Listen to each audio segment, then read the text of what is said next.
people have been talking about the trending videos about this Bobrisky issue that have been trending all over social media platform, and more informations are still coming out. You cannot just believe what was said in this video. Currently, Tiete have released more hidden secrets, more hidden information. You cannot just believe what Tiete said in this video. Please, if you are coming across this video, please watch it, because Tiete have released more information about this Bobrisky issue and very dark man. Please watch this video. Watch this video. I will be back to react on it. Thank you.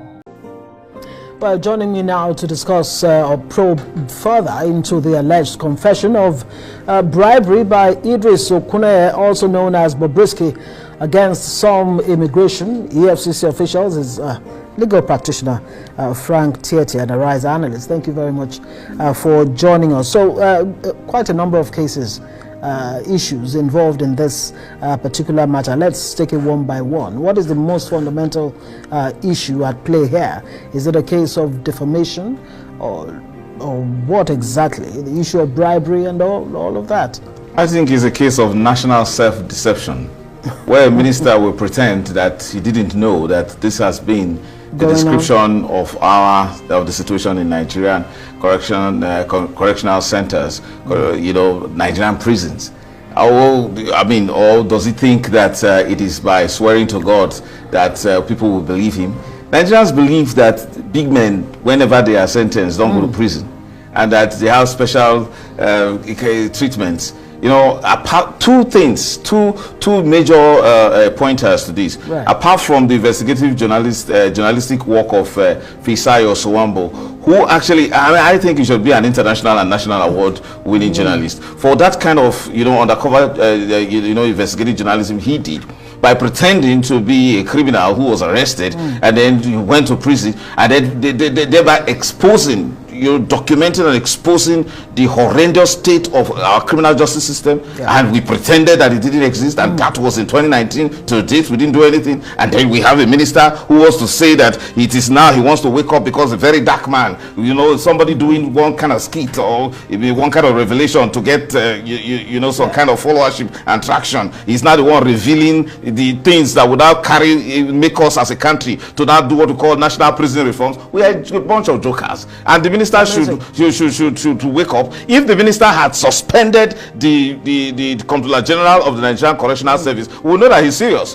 Because if the minister didn't suspend the Comptroller General, then the president should suspend the minister, because it's a national scandal. Because we have always the next thing, Kemi Adetiba in her movie The King of Boys, expressly showed Nigerians what happened in Nigerian prisons. We had one Superman who was said to be sentenced, but he was in prison, and you saw the colors. The colors represented some form of national color, while in Kemi Adetiba's King of Boys, and that guy was controlling things, committing crime, and then actually putting the prison guys on the you said that people are going to go back and watch Kemi Adetiba's King of Boys, but let's look at this issue seriously.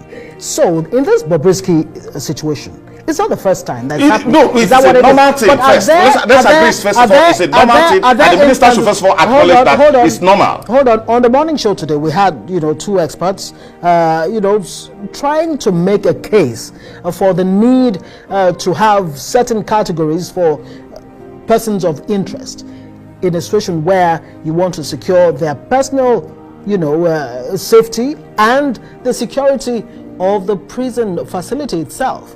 Are there instances, in the case of this celebrity, where this may be acceptable? We have the Nigerian Correctional Services Act of 2019 that makes provision for such situations. Now, people who should be protected should be given some kind of special protection. Should be persons probably suffering from mental health problems, and then women.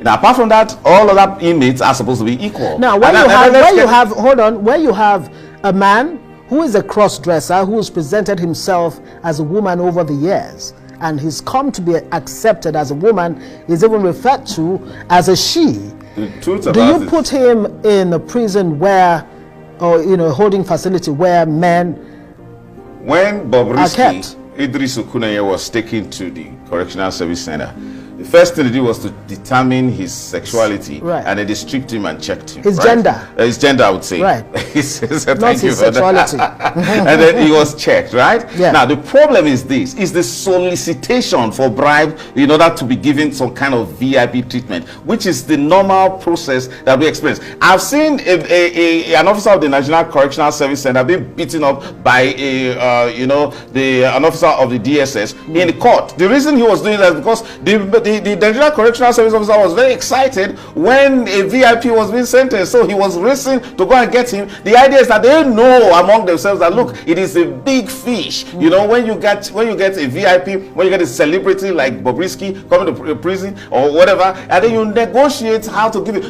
you some kind of treatment. The problem here is that there is a VIP treatment that was outside the Correctional Service Center. And again, it reminds me, recently there was a cooperative, the Nigerian Correctional Service Cooperative was announcing one big achievement by they build a luxury hotel somewhere close around to the airport road, which is somewhere also where the head office of the Nigerian Correctional Service is. Right. For goodness sake. So because they've seen that it's a very lucrative business, taking care of VIP, prisoners.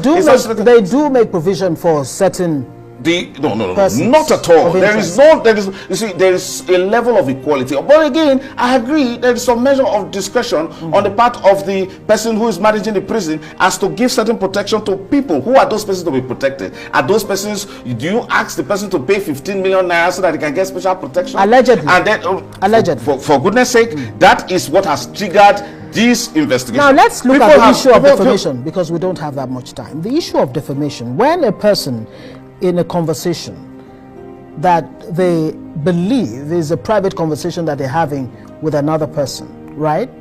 Let's say this is a private conversation we're having, and another person now publishes this conversation, right? That could be damaging somewhat. Who really should be liable in terms of defamation? Look, there is a defense to defamation. But what is important here is the job of a whistleblower that the very dark man, Martins, did. Awesome. So first of all, let's acknowledge that. The unfortunate part of it is that he didn't have to mention the name of Femi Falana, for goodness sake. Right. When he could not verify that. And the way he mentioned it by saying that a lawyer that he once respected, a lawyer to Fela and all the kind, that was damaging and that was unnecessary because he didn't have the proof at that time. But if his intention was correctional, in the sense that he wanted to expose the dark side of Nigerian prison, the very things that Fisayo had said many years ago, since 2019, indicating that Nigerian Correctional Service is a huge joke. Imagine the fact that unintended consequences. It is not. Look, you don't call that unintended. I think that is not fair, and to consider that there is an aspect of defamation that is criminal. I think that the Martins should actually answer to that. He could have simply said a certain prominent lawyer and not make unfortunate and unfounded allegations, especially when Mr. Femi Falana SAN has now said he has never had such kind of a conversation. And you need to know the personality of the Falana that we're talking about. For goodness sake, how much is involved? And then you need to also look at the fact that you are talking about prerogative of mercy. Do you think it just happens because a lawyer applies? You forget that there is a committee that is set up that makes a recommendation to either the governor or the president. So this whole joke, but it's wrong. And again, come back, and I don't want to forget about this. Under the administration of this Comptroller General, between 2021 and 2024, we've had not less than 8 prison breaks, and with 4,000 inmates, most of them who are Boko Haram terrorists, and they're fleeing, escaping. So we have this kind of inefficiency in treating our inmates, and something fundamental needs to be done. So the minister needs to go beyond this idea of suspending some 2 persons who are just carrying out a norm in the Nigerian Correctional Service, and then go more fundamental about it, if we are not joking as a country. What are these fundamental reforms that need to be put in place? First of all, to fix our correctional services? We keep telling ourselves that we have some of the best laws, and indeed it is true. Run the correctional service according to the book. We have custodial services, services, sentencing, and non-custodial services that can be rendered by the correctional service. For goodness sake, we're talking about somebody who was supposed to be spraying money, who was supposed to be abusing naira, and we thought that the best thing that we could do as a way of correcting it was to send him to prison for 6 months, whereas other persons did not got lighter sentences, or they were even slapped in the wrist, forgetting that somebody advised that person that please go and plead that you're guilty so that you can get this, not knowing that the man was being settled. For goodness sake, if Bobrisky were to have good counsel, right now he's a victim of the corrupt and inefficient criminal justice system of this country, and he should sue the federal government as we speak, because not only that, he was said to have solicitation to him that he should bring money so that a certain charge be dropped. Can you imagine that? And the people who are involved, whether the correctional service, whether it is the Ministry of Interior, these are the same persons who say they are conducting one form of investigation, or even the EFCC. It cannot be. These are all allegations. Whether you call them allegations or not, these are norms. These are things that have existed. And where is the ICPC here? Because we are talking principally about bribery and corruption, about the destruction of our criminal justice system, and you want the same persons who they are the perpetrators to do the investigation. I think we must stop this national joke. Okay, it's a good place to leave it. Frank Tiete is a lawyer and a Rise analyst. Thank you.